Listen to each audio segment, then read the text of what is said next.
চীনের জে-10সি যুদ্ধবিমান আসছে বাংলাদেশে, বদলে যাবে আকাশ প্রতিরক্ষা শক্তি। সবকিছুই সম্ভব, ইসরায়েলের সঙ্গে নতুন যুদ্ধের হুঁশিয়ারি দিল ইরান। জাতিসংঘে ইসরায়েলের সদস্যপদ স্থগিত করতে চায় ওআইসি, সৌদি ইরানের ঐক্যের ডাক। গাজা শহর খালি করতেই হবে, বড় ঘোষণা ইসরায়েলি সেনাবাহিনীর। গাজায় রয়টার্স এপি সাংবাদিক নিহত, ভুলবশত টার্গেটের দাবি দখলদার ইসরায়েলের। ট্রাম্পের 50% শুল্কে কাঁপছে ভারত, রপ্তানি শিল্পে মহাধ্বংসের আশঙ্কা। ইউক্রেন যুদ্ধ থামাতে রাশিয়ায় মিত্রদের টার্গেট করতে চায় মার্কিনরা। এবং 2026 থেকে স্কুলে ফোন নিষিদ্ধ করা আইন আনল দক্ষিণ কোরিয়া। গাজা শহর খালি করতেই হবে, বড় ঘোষণা ইসরায়েলি সেনাবাহিনীর।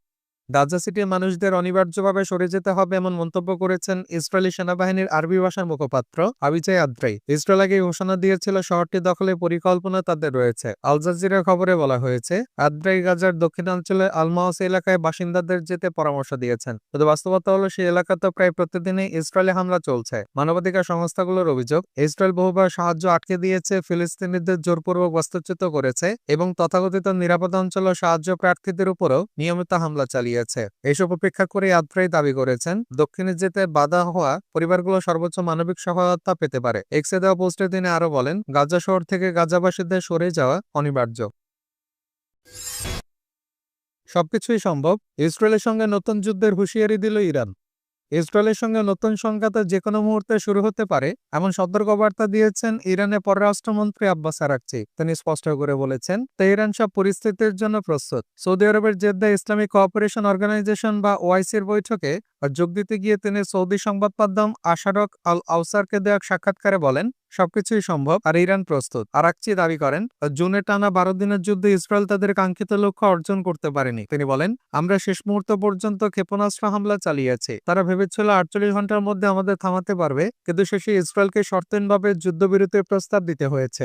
ইরানের পররাষ্ট্রমন্ত্রী আরো সতর্ক করে বলেন, ইসরায়েলের সঙ্গে লড়াই করতে চাইলে শক্তিশালী হতে হবে। শুধু কূটনীতি নয়, ক্ষেপণাস্ত্র দিয়ে আমাদের দুর্বল করতে চেয়েছে তারা। আরাকচি অভিযোগ করেন, ইসরায়েল ইরানের তেল স্থাপনাগুলোতে হামলা চালিয়ে পুরো মধ্যপ্রাচ্যকে তেলের যুদ্ধে জড়াতে চেয়েছিল। তবে ইরান চেষ্টা করছে গালফ অঞ্চলে যুদ্ধ ছড়িয়ে না দিতে। তিনি বলেন, গালফের দেশগুলোকে ইরানের দিকে নয়, ইসরায়েলের নীতির দিকে নজর দিতে হবে। এই সময় তিনি সংযুক্ত আরব আমিরাত, বাহরাইন, ওমান ও কাতারকে উদ্দেশ্য করে বলেন, আর যেসব দেশ ইসরায়েলের সঙ্গে সম্পর্ক রেখেছে তারা যেন তা ছিন্ন করে এবং বাণিজ্য বন্ধ করে। গাজার জন্য এটি হবে বাস্তব পদক্ষেপ। আরাকচির ভাষায়, গাজার মানুষের প্রথম প্রয়োজন খাদ্য, পানি ও ওষুধ। এরপরই দরকার শান্তি, ন্যায় বিচার এবং অবরোধের অবসান।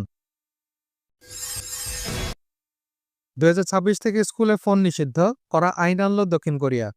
স্কুলে ক্লাস চলাকালীন মোবাইল ফোন ব্যবহার সম্পূর্ণ নিষিদ্ধ করতে আইন পাশ করেছে দক্ষিণ কোরিয়া। 2026 সালে মার্চ থেকে আইন কার্যকর হবে। কিশোর কিশোরীদের মোবাইল ফোনে অতিরিক্ত আসক্তি কমাতেই এই সিদ্ধান্ত নেওয়া হয়েছে। বুধবার 27 আগস্ট বিকালে দেশটির জাতীয় সংসদে আইনটি পাশ হয়। 163 জন সংসদ সদস্যের মধ্যে 115 জন বিলের পক্ষে ভোট দেন। আইন অনুযায়ী শ্রেণীকক্ষে শিক্ষার্থীরা ব্যক্তিগত মোবাইল ফোন ব্যবহার করতে পারবে না, তবে বিশেষ ক্ষেত্রে যেমন প্রতিবন্ধী শিক্ষার্থীদের সহায়তা বা শিক্ষাগত কাজে মোবাইল ব্যবহারের অনুমতি থাকবে। শিক্ষক অভিভাবকদের মতে, ফোনের কারণে শিক্ষার্থীদের মনোযোগ ভঙ্গ হচ্ছে আর প্রভাব পড়ছে তাদের পড়াশোনা ও পরীক্ষার ফলাফলে। অনেকে বলছেন, রাতভর সোশ্যাল মিডিয়ায় সময় কাটানোর ফলে শিক্ষার্থীরা ঘুম কমাচ্ছে, যা সরাসরি প্রভাব ফেলছে একাডেমিক পারফরমেন্সে। এমন নিষেধাজ্ঞার নজির আগে থেকেই আছে বিশ্বে। ফ্রান্স ও ফিনল্যান্ডের ছোট শিক্ষার্থীদের জন্য সীমিতভাবে নিয়ম চালু আছে।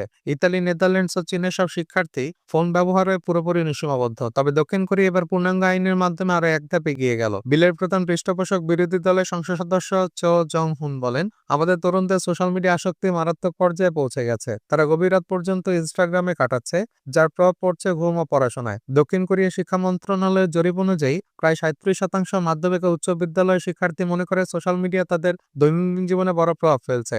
এর মধ্যে 22% শিক্ষার্থী সামাজিক মাধ্যম ব্যবহার না করতে পারলে অস্থিরতা অনুভব করে। পিউ রিসার্চ সেন্টারের তথ্য বলছে, দক্ষিণ কোরিয়া বিশ্বের অন্যতম ডিজিটাল সংযুক্তি দেশ, যেখানে প্রায় 99% মানুষ অনলাইন এবং 98% মোবাইল ফোন ব্যবহারকারী। জাতিসংঘ ইসরায়েলের সদস্যপদ স্থগিত করতে চায় ওআইসি, সৌদি ইরানে ঐক্যের ডাক। জাতিসংঘে ইসরায়েলের সদস্যপদ স্থগিত করার আহ্বান জানিয়েছে ইসলামী সহযোগিতা সংস্থা বা ওআইসি। সংস্থাটি পররাষ্ট্রমন্ত্রীর এক যৌথ বিবৃতিতে বলেছেন, ইসরায়েল জাতিসংঘের নীতি ও প্রস্তাবনা ধারাবাহিকভাবে লঙ্ঘন করেছে, তাই জাতিসংঘে তাদের সদস্যপদ স্থগিত করার জন্য আন্তর্জাতিক মহলে সমন্বিত প্রচেষ্টা চালাতে হবে। এদিকে গাজায় ইসরায়েলি আগ্রাসন বন্ধ করতে মুসলিম বিশ্বের ঐক্যের ডাক দিয়েছে সৌদি আরব ও ইরান। সৌদি আরবের জেদ্দায় ওআইসির জরুরি বৈঠকের আগে পার্শ্ব বৈঠকে মুখোমুখি হন ইরানের পররাষ্ট্রমন্ত্রী আব্বাস আরাকচি ও সৌদি পররাষ্ট্রমন্ত্রী ফয়সাল বিন ফারহান। তারা বলেন, গাজার গণহত্যা ঠেকাতে মুসলিম দেশগুলোকে একসাথে এগিয়ে আসতে হবে, মানবিক সহায়তা নিশ্চিত করতে হবে অবিলম্বে। ওআইসির বিবৃতিতে গাজায় শান্তি প্রতিষ্ঠার প্রস্তাব প্রত্যাখ্যান ও যুদ্ধবিরতির জন্য মধ্যস্থতাকারীদের সঙ্গে সহযোগিতা করতে অস্বীকৃতির কারণে ইসরায়েলকে তীব্র নিন্দা জানানো হয়েছে। এতে বলা হয়েছে, ইসরায়েলে একগুঁয়েমি চলমান যুদ্ধ অবরোধ ও মানবিক বিপর্যয়ের জন্য সম্পূর্ণ দায়ী। বিবৃতিতে আরো বলা হয়েছে, ইসরায়েল আগ্রাসনে হাজারো মানুষের জিম্মি বন্দী এবং বেসামরিক নাগরিকেরা মৌলিক সহায়তা থেকে বঞ্চিত হচ্ছে। 2023 সালে অক্টোবর থেকে চলা সামরিক অভিযানের নামে ইসরায়েল গাজায় ব্যাপক হত্যাযজ্ঞ চালাচ্ছে। ইতোমধ্যে 62,700 জনেরও বেশি ফিলিস্তিনি নিহত হয়েছেন। চীনের জেট-10C যুদ্ধবিমান আসছে বাংলাদেশে, বদলে যাবে আকাশ প্রতিরক্ষা শক্তি। বাংলাদেশের বিমান বাহিনীকে আধুনিক করার পরিকল্পনা অংশ হিসেবে এবার নজর যাচ্ছে চীনের তৈরি অত্যাধুনিক জেট-10C মাল্টিরোল যুদ্ধবিমানের দিকে। সাম্প্রতিক বেইজিং সফরে অন্তর্বর্তী সরকারের প্রধান উপদেষ্টা অধ্যাপক মোহাম্মদ ইউনূস এ বিষয়ে চীনের প্রেসিডেন্ট শি জিনপিং এর সঙ্গে সরাসরি আলোচনা করেছেন। বৈঠকে চীনও ইতিবাচক সাড়া দিয়েছে বলে জানা গেছে।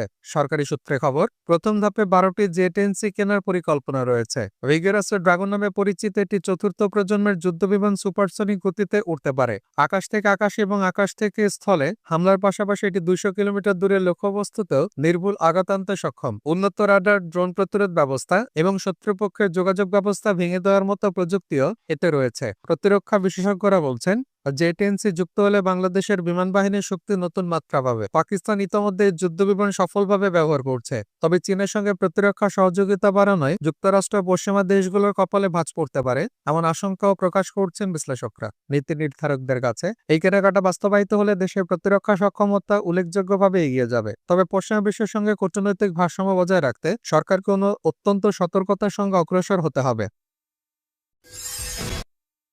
ট্রাম্পের 50% শুল্কে কাঁপছে ভারত, রপ্তানি শিল্পে মহাধ্বংসের আশঙ্কা। মার্কিন যুক্তরাষ্ট্র ভারতীয় পণ্যের উপর একেবারে 50% পর্যন্ত শুল্ক বসিয়েছে, আর এতে চরম ধাক্কা খেল ভারতের অর্থনীতি। বুধবার সকাল 9:31 থেকে কার্যকর হয়ে নতুন শুল্ক নীতির পর থেকেই ভারত জুড়ে শুরু হয়েছে ব্যাপক ক্ষোভ ও প্রতিবাদ। শ্রমিক থেকে শুরু করে শিল্পপতি, সাধারণ মানুষ থেকে বিরোধী রাজনৈতিক দল সবাই ক্ষুব্ধ মোদী সরকারের উপর। ভারতীয় বিশ্লেষকদের দাবি, এর পেছনে মূল কারণ রাশিয়া থেকে তেল কেনা এবং যুক্তরাষ্ট্রের প্রেসিডেন্ট ডোনাল্ড ট্রাম্পের সঙ্গে সম্পর্কের অবনতি। আগেই ভারতীয় পণ্যে 25% শুল্ক ছিল, এবার তার উপর আরো 25% শুল্ক যোগ করলেন ট্রাম্প। সব মিলিয়ে দাঁড়ালো 50%। সবচেয়ে বেশি ক্ষতিগ্রস্ত হবে ভারতের ছোট ও মাঝারি রপ্তানি নির্ভর শিল্পগুলো। বস্ত্র ও পোশাক খাতে যুক্তরাষ্ট্র ছিল ভারতের সবচেয়ে বড় বাজার। এখন অতিরিক্ত শুল্কের কারণে সে বাজার হাতছাড়া হতে বসেছে। তিরুপুরের পোশাক শিল্প, সুরাতের হীরার ব্যবসা, পানিপত ও মোরবির কারখানাগুলো মারাত্মক বিপদে পড়বে বলে আশঙ্কা করা হচ্ছে। শুধু হীরার ব্যবসায় নয়, আমেরিকায় প্রতি বছর প্রায় $994 কোটি অলংকার রপ্তানি করত ভারত। সুরাতে লাখ লাখ মানুষের জীবিকা এই খাতের উপর নির্ভরশীল। একইভাবে ভারতের মোট চিংড়ি রপ্তানি 50% যায় আমেরিকায়, যা এখন একেবারেই ধ্বংসের মুখে। এরই মধ্যে দেশ জুড়ে ছড়িয়ে পড়েছে মোদি হটাও আন্দোলন। রাজনৈতিক বিশ্লেষকরা মনে করছেন, এই শুল্ক সংকটে 2026 সালের নির্বাচনে বড় ফ্যাক্টর হয়ে উঠতে পারে। বিরোধীদের অভিযোগ, রাশিয়ার সঙ্গে সুবিধাবাদী তেল চুক্তি করে মোদি আমেরিকার সঙ্গে সম্পর্ক নষ্ট করেছেন, আর তার ফল এখন গোটা দেশের মানুষকে ভুগতে হচ্ছে। সব মিলিয়ে বিরোধীদের ভাষায় এই ঘটনা আবারও প্রমাণ করল মোদি একজন অযোগ্য প্রধানমন্ত্রী। ইউক্রেন যুদ্ধ থামাতে রাশিয়ার মিত্রদের টার্গেট করতে চেয়ে মার্কিনরা।